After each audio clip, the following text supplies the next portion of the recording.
അധ്യായം 11. അതിനാൽ ഞാൻ ചോദിക്കുന്നു, ദൈവം തന്റെ ജനത്തെ പരിത്യജിച്ചുവോ? ഒരിക്കലുമില്ല.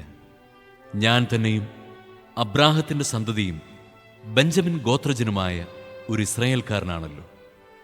ദൈവം മുൻകൂട്ടി അറിഞ്ഞ സ്വന്തം ജനത്തെ അവിടുന്ന് പരിത്യജിച്ചിട്ടില്ല.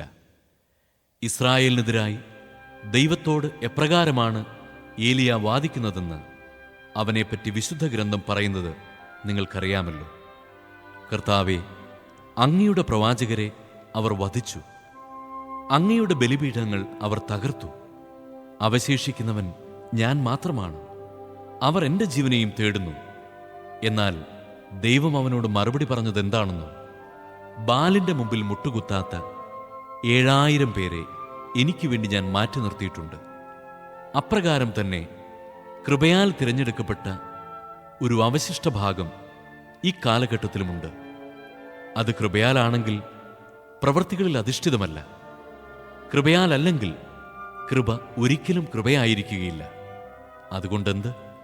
ഇസ്രായേൽ അന്വേഷിച്ചത് അവർക്ക് ലഭിച്ചില്ല, തിരഞ്ഞെടുക്കപ്പെട്ടവർക്ക് അത് ലഭിച്ചു.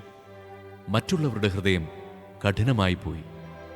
ഇങ്ങനെ എഴുതപ്പെട്ടിരിക്കുന്നു: ദൈവം അവർക്ക് നിദ്രാലസമായ ആത്മാവും കാഴ്ചയില്ലാത്ത കണ്ണുകളും കേൾവിയില്ലാത്ത ചെവികളുമാണ് ഇന്നേ വരെ നൽകിയത്. അതുപോലെ തന്നെ ദാവീദ് പറയുന്നു, അവരുടെ വിരുന്ന് അവർക്ക് കെണിയും കുരുക്കും ഇടർച്ചയും പ്രതികാരവുമായി തീരട്ടെ.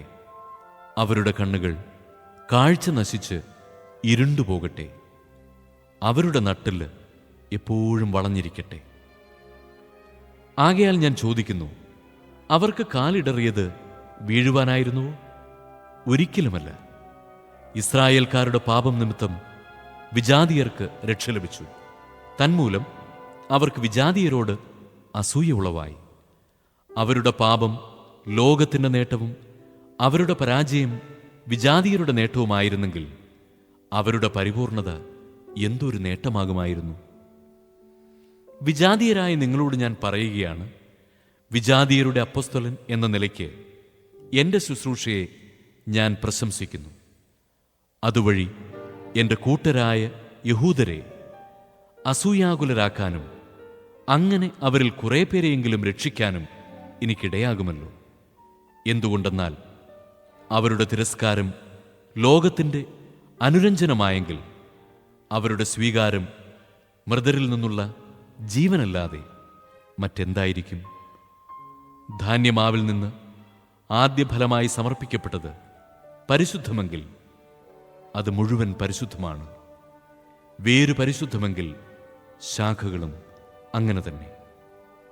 ഒലിവുമരത്തിൻ്റെ ശാഖകളിൽ ചിലത് മുറിച്ചു കളഞ്ഞിട്ട് കാട്ടൊലിവിൻ്റെ മുളയായ നിന്നെ അവിടെ ഒട്ടിക്കുകയും വേരിൽ നിന്ന് വരുന്ന ജീവരസം നീ പങ്കുപറ്റുകയും ചെയ്യുന്നെങ്കിൽ നീ ആ ശാഖകളേക്കാൾ വലിയവനാണ് എന്ന് അഭിമാനിക്കരുത്.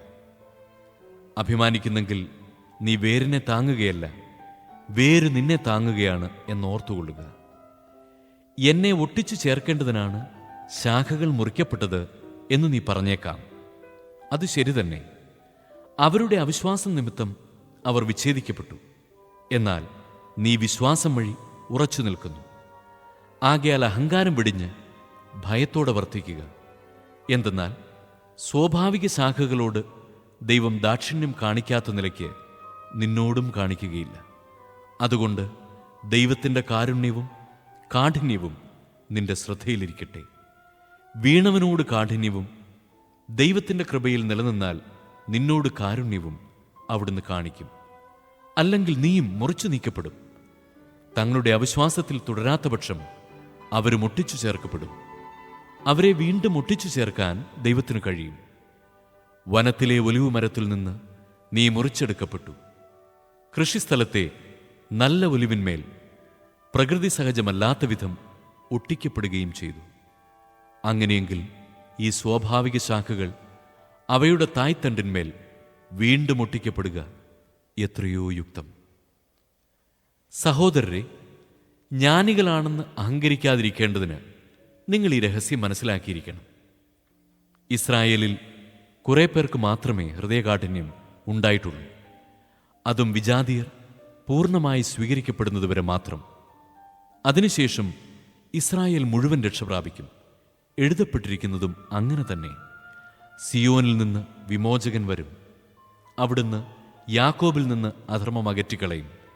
ഞാൻ അവരുടെ പാപങ്ങൾ ഉന്മൂലനം ചെയ്യുമ്പോൾ ഇത് അവരുമായുള്ള എൻ്റെ ഉടമ്പടിയായിരിക്കും.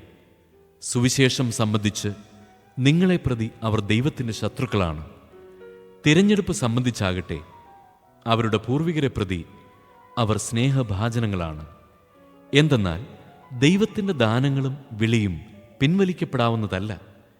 ഒരിക്കൽ നിങ്ങൾ ദൈവത്തെ അനുസരിക്കാത്തവരായിരുന്നു. എന്നാൽ അവരുടെ അനുസരണക്കേട് നിമിത്തം നിങ്ങൾക്ക് കൃപ ലഭിച്ചു. അതുപോലെ തന്നെ നിങ്ങൾക്ക് ലഭിച്ച കൃപ നിമിത്തം അവർക്കും കൃപ ലഭിക്കേണ്ടതിന് ഇപ്പോൾ അവർ അനുസരണമില്ലാത്തവരായിരിക്കുന്നു. എന്തെന്നാൽ എല്ലാവരോടും കൃപ കാണിക്കാൻ വേണ്ടി ദൈവം എല്ലാവരെയും അനുസരണമില്ലാത്തവരാക്കി. ദൈവത്തിൻ്റെ സമ്പത്തിൻ്റെയും ജ്ഞാനത്തിൻ്റെയും അറിവിൻ്റെയും ആഴം! അവിടുത്തെ വിധികൾ എത്ര ദുർജ്ഞേയം! അവിടുത്തെ മാർഗങ്ങൾ എത്ര ദുർഗ്രഹം! എന്തെന്നാൽ ദൈവത്തിൻ്റെ മനസ്സ് അറിഞ്ഞതാര്? അവിടുത്തേക്ക് ഉപദേഷ്ടാവായതാര്? തിരിച്ചു കിട്ടാനായി അവിടുത്തേക്ക് ദാനം കൊടുത്തവനാര്? എന്തെന്നാൽ എല്ലാം അവിടുന്നിൽ നിന്ന്, അവിടുന്ന് വഴി, അവിടുന്നിലേക്ക്, അവിടുത്തേക്ക് എന്നേക്കും മഹത്വമുണ്ടായിരിക്കട്ടെ. ആമേൻ.